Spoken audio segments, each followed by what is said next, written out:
vitreous cavity, or whether it was subretinal, but actually I couldn't manage to see because of the poor visibility, because of the vitreous hemorrhage. So I thought I'll proceed with the other sclerotomies. So again, it was a soft eye, and finally managed to twist and turn, and when I removed the trocar, huge gush of fluid that came out, probably again from the choroidal detachment. And then I put in my cutter, and I was happy to see the cutter inside, behind the lens. So I thought, okay, so I'm in the vitreous cavity, but actually the nightmare had just begun.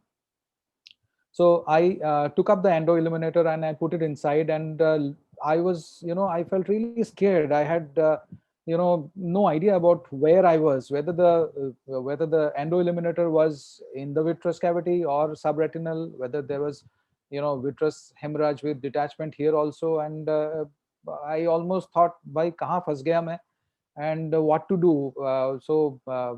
Do I proceed with the vitrectomy, or so in these a little time was spent, and I thought, okay, enough was enough. And so I thought the first thing that I need to do is clear up the lens.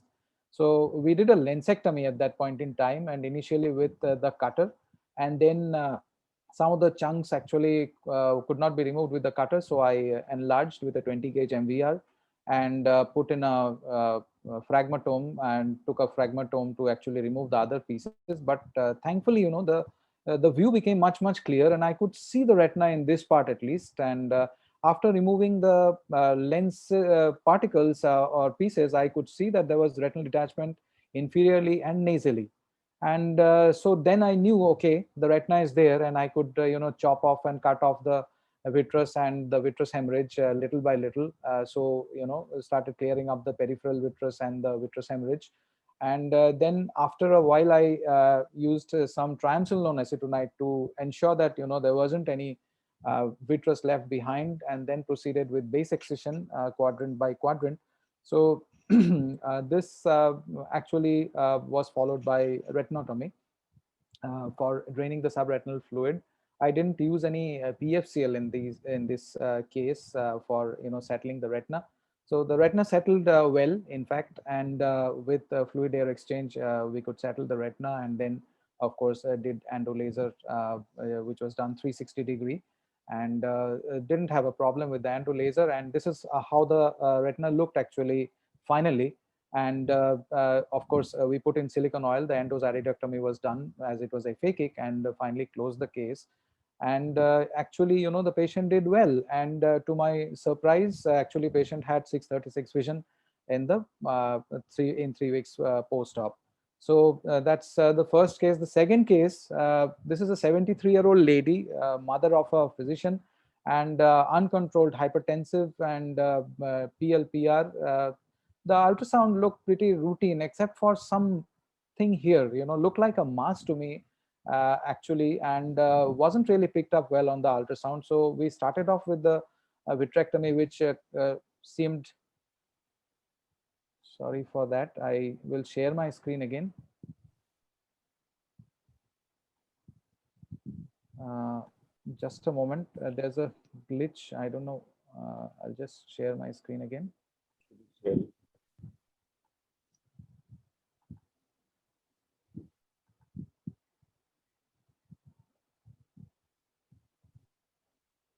Okay, so here it is. So we'll straight away move to the case.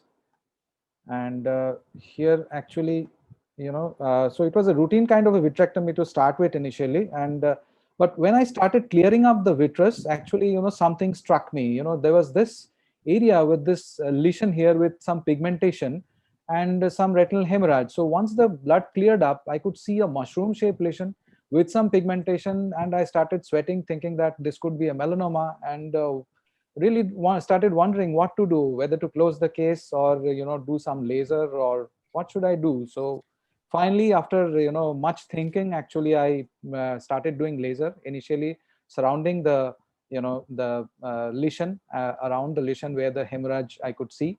And then finally I gathered up enough courage to actually do laser on the lesion also. So here, the peripheral area as well as the posterior pole, there was no detachment as such, no exudative detachment. So that was a good sign. So I thought this could be a hemorrhage or a kind of macroaneurysm. Uh, the lesion started blanching as I applied the laser, and little by little, actually, I carried on with the laser, and finally, what we did was we just closed with fluid air exchange. We didn't use any long acting gas or even SF6. And actually, patient presented after 4 days, and at that point in time had developed a recurrent vitreous hemorrhage. So I was still kind of scared, and did an ultrasound. The lesion was still there. And next, asked the patient to come back, but after in a week's time, but she couldn't come back because of the lockdown now. So after a long wait and 42 days of surgery, she came back, and thankfully the lesion had regressed a lot, and there was 6/9 part vision, and I could say that all's well that ends well. Thank you for your kind attention.